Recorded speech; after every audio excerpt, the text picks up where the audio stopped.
Santiago एक shepherd लड़का था जो एंडालुसिया स्पेन में रहता था। उसको फ्रीडम बहुत पसंद था और वो अपनी बकरियों के साथ इधर से उधर जाता रहता था। उसके दिमाग में एक लड़की के ख्याल चल रहे थे जिससे वो एक बार तरीफा में मिला था। वो फिर तरीफा जा रहा था उस लड़की से मिलने की कोशिश करने के लिए। अब तरीफा के रास्ते में जब रात हो गई तो उसने सोचा कि वो आराम कर लेता है रात में और फिर वो सुबह में आगे बढ़ेगा। तो उसको एक सुनसान चर्च दिखा और उसने सोचा कि वहीं पे वो रात गुजार लेगा। उसने अपनी भेड़ बकरियों को चर्च में रख दिया और एक सिकामोर ट्री के नीचे जाके वो सो गया।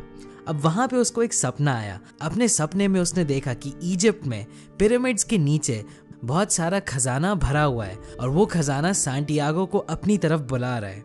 अब ये सपना देख के एकदम से सांटियागो उठ गया और वो बहुत ज़्यादा कंफ्यूज था क्योंकि ये पहली बार नहीं था जब सांटियागो ने ये सपना देखा था। तो उसने सोचा कि चलो इस सपने का मतलब क्या है, ये किसी से पूछ लेता हूँ। तो वो एक औरत के पास गया जो फेमस थी लोगों को उनके सपने का मतलब बताने के लिए। तो उस औरत को जब उसने अपने सपने के बारे में बताया तो उस औरत ने कहा कि मैं तुम्हें इसका मतलब बता तो दूंगी, लेकिन जब तुम्हें खजाना मिल जाएगा तो मुझे उसका तुम 1/10 हिस्सा दोगे। अब सांटियागो ने सोचा चलो ठीक है, 1/10 तो मैं किसी को भी दे सकता हूँ और अगर मुझे खजाना मिल जाए तो ये डिजर्व करती है। तो उसने कहा चलो मैं तुमको दे दूंगा, तो मुझे इसका मतलब बताओ। तो उस औरत ने बताया कि तुमको इजिप्ट जाना पड़ेगा और सच में वो पिरामिड्स के नीचे ट्रेजर तुमको मिल जाएगा। अब सांटियागो ने सोचा कि यार ये तो मुझे कोई भी बता सकता है, पता नहीं ये सच बोल रही है नहीं, आगे बढ़ता हूँ मैं। तो इसीलिए वो शहर चला गया और वो बेंच पे बैठे कुछ सोच रहा था।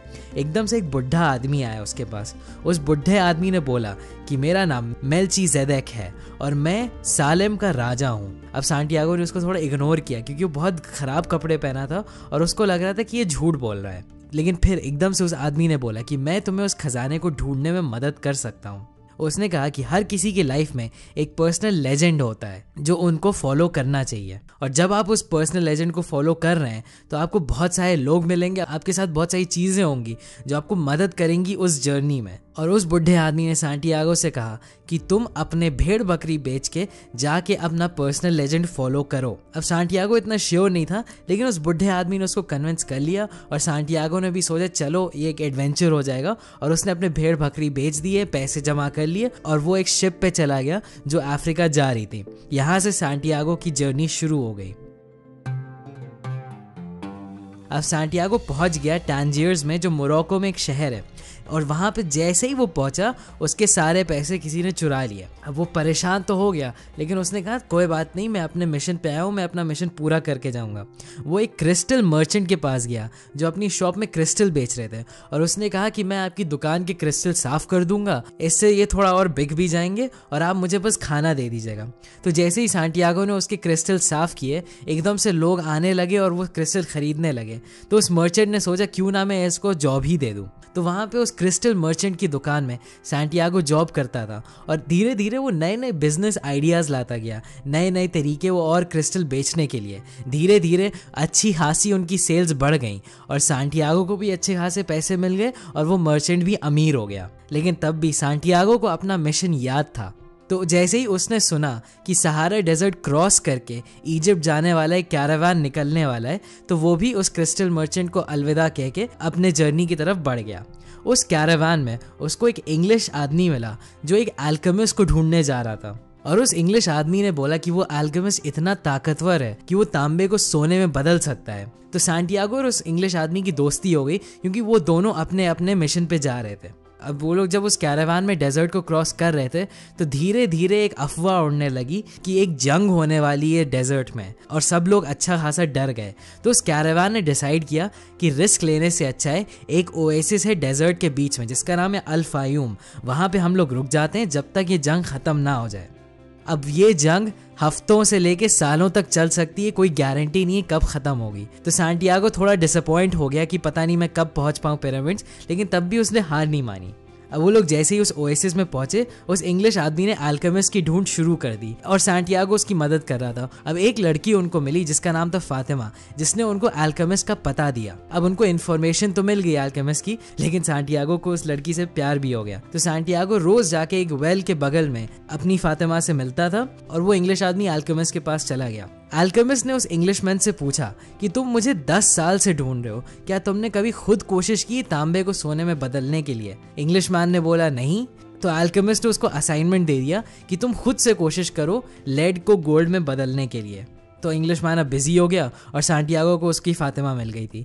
एक दिन जब डेजर्ट में सैंटियागो जा रहा था, एकदम से उसको एक विजन आया। उसने एकदम से ये देखा कि ओएसिस पे कोई अटैक करने वाला है और एक जंग होने वाली है। अब उसने जाके ओएसिस के सरदार को बता दी ये बात। अब वहाँ के सरदार ने बोला कि हम लोग तैयारी तो कर लेंगे, लेकिन अगर जंग नहीं होगी तब हम लोग तुम्हें मार डालेंगे। अब सरप्राइज की बात यह कि अगले दिन असली में एक आर्मी ने अटैक कर दिया और वो लोग उस आर्मी को हरा पाए थे क्योंकि वो लोग तैयारी कर चुके थे। तो वहाँ का चीफ बहुत खुश हो गया और उसने सैंटियागो को बहुत ज़्यादा सोना दे दिया और उसको वहाँ का काउंसलर बना दिया। अब सैंटियागो बहुत खुश हो गया था। उसने सोचा कि यार मुझे जॉब भी मिल गई है और मेरे पास अच्छा खासा सोना भी है, अब मैं यहीं पे फातिमा से शादी करके ज़िंदगी भर रह सकता हूँ। लेकिन फिर फातिमा ने उसको बोला कि सच्चा प्यार कभी भी तुम्हें अपने सपने से दूर नहीं रखेगा। तो उसने कहा कि वो उसका इंतज़ार करेगी, लेकिन उसको अपने ड्रीम्स को फॉलो करना चाहिए। अब उसी शाम को अल्केमिस्ट सैंटियागो को मिल गया और अल्केमिस्ट ने तो सुना ही था कि सैंटियागो को विजन आए थे जिसने उस ओएसिस को बचाया था। तो अल्केमिस्ट ने भी कहा कि तुमको अपने ड्रीम्स फॉलो करने चाहिए और तुम चलो मेरे साथ पिरामिड्स की तरफ। तो वो दोनों पिरामिड की तरफ चलने लगे। अब रास्ते में ही कुछ गुंडों ने उनको पकड़ लिया और उन्होंने सैंटियागो से सोना छीन लिया और फिर वो उनको मारने वाले थे, लेकिन एकदम से अल्केमिस्ट ने बोला, अरे तुम जानते नहीं हो ये कितना बड़ा जादूगर है, ये एकदम से अपने आप को हवा में बदल देगा और तुम सब लोगों को उड़ा देगा। तो अब वो सब लोग हंसने लगे। वो लोग कहने लगे चलो तुमको 3 दिन देते हैं हम लोग, अगर 3 दिन में इस लड़के ने अपने आप को हवा में बदल लिया तो हम लोग तुमको छोड़ देंगे, वरना हम लोग तुम्हारी जान ले लेंगे। अब सैंटियागो बड़ा डर गया। उसने अल्केमिस्ट से बोला, यार तुमने तो हम लोगों को मरवा ही दिया, मैं कहाँ अपने आप को हवा में बदल सकता हूँ। अब अल्केमिस्ट ने बोला, शांत रहो, तुम ये कर सकते हो, बस अपने अंदर कॉन्फिडेंस रखो और डेजर्ट की लैंग्वेज को समझने की कोशिश करो। अब 2 दिन सैंटियागो ने कोशिश करी, कुछ नहीं हुआ। तीसरे दिन वो बहुत ज़्यादा टेंशन में था और उसने दिल से डेजर्ट को समझने की कोशिश की और एकदम से वो हवा में बदल गया और उसने सारे टेंट उड़ा दिए। ये देख के वहाँ के गुंडे बहुत डर गए और उन्होंने उन लोगों को छोड़ दिया। अब सैंटियागो और अल्केमिस्ट एक मॉनेस्ट्री पे पहुंचे जहाँ पे अल्केमिस्ट ने तांबे को गोल्ड में बदला, सैंटियागो को थोड़ा सा गोल्ड दिया और कहा कि यहाँ से तुम अकेले इजिप्ट की तरफ जाओ। तो जैसे ही सैंटियागो पिरामिड्स के सामने पहुंच गया और उसने खोदना शुरू किया, एकदम से कुछ और गुंडे आ गए, उन्होंने सैंटियागो को मारना शुरू किया और उन्होंने उससे सोना छीन लिया। अब सैंटियागो ने अपने होश खो दिए और वो एकदम से अपनी कहानी बड़बड़ाने लगा और उसने बोल दिया कि उसने एक सपना देखा था इसलिए वो इजिप्ट आया था। एकदम से वो गुंडे हंसने लगे। एक गुंडे ने बोला कि अरे ये तो पागल आदमी लगता है, अपने सपनों के बारे में इस तरीके से कौन सोचता है। मैंने भी एक सपना देखा था कि स्पेन में एक सुनसान चर्च में एक सिकामोर ट्री के नीचे बहुत सारा खजाना भरा हुआ है, लेकिन मैंने थोड़ी अपने सपनों को फॉलो किया, मैं इसकी तरह बेवकूफ़ नहीं हूँ। और वो लोग उसको छोड़ के हंसते हंसते चले गए। एकदम से सैंटियागो को समझ में आ गया कि असली खजाना कहाँ था। वो वापस स्पेन गया और उसने सिकामोर ट्री के नीचे खोदना शुरू किया और वहीं पे उसको खजाना मिल गया। फिर सैंटियागो ने सोचा कि वो 1/10 जो उसने प्रॉमिस किया था उस औरत को दे देगा और वो वापस डेजर्ट में जाके फातिमा के साथ रह लेगा। यहीं पे हमारी कहानी ख़त्म हो गई। तो मेरे हिसाब से इस स्टोरी से आप 3 बहुत इंपॉर्टेंट लेसन्स ले सकते हैं। पहला है कि खजाना वहीं है जहां आप हैं, लेकिन आपको बाहर जाना पड़ेगा ये समझने के लिए। खजाना तो वहीं था जहां सैंटियागो की जर्नी शुरू हुई थी, लेकिन वो उसको कभी ढूंढ नहीं पाता अगर वो पूरी अपनी जर्नी नहीं कंप्लीट करता। इसी तरीके से हमारी ज़िंदगी में भी जब भी हम लोग किसी चीज़ को ढूंढने की कोशिश करते हैं तो असली खजाना वो नहीं होता जिसको हम लोग ढूंढ लेते हैं। असली खजाना वो होता है जो इंसान हम लोग खुद अंदर से बन जाते हैं। हमारी लाइफ भी अल्केमिस्ट की कहानी की तरह है जहाँ पे हम लोग अपने आप को लेड से गोल्ड में कन्वर्ट करते हैं। दूसरा पॉइंट है, कभी भी मत रुको। काफ़ी चीज़ें गलत हुई सैंटियागो के साथ और किसी भी पॉइंट पे सैंटियागो रुक सकता था और बोलता कि यार मैं वापस स्पेन जा रहा हूँ, लेकिन वो आगे बढ़ता रहा। इसीलिए लाइफ में जब भी कुछ हो अपने सपनों की तरफ बढ़ना मत रोको। कभी कभार थोड़ी देर के लिए पॉज करना पड़ सकता है। जैसे सैंटियागो उस मर्चेंट की दुकान में 1-2 साल काम किया, लेकिन तब भी उसको अपना मिशन याद था और जैसे ही मौका मिला वो अपने सपनों की तरफ आगे बढ़ने लगा। यही चीज़ हम लोगों को भी करनी होगी।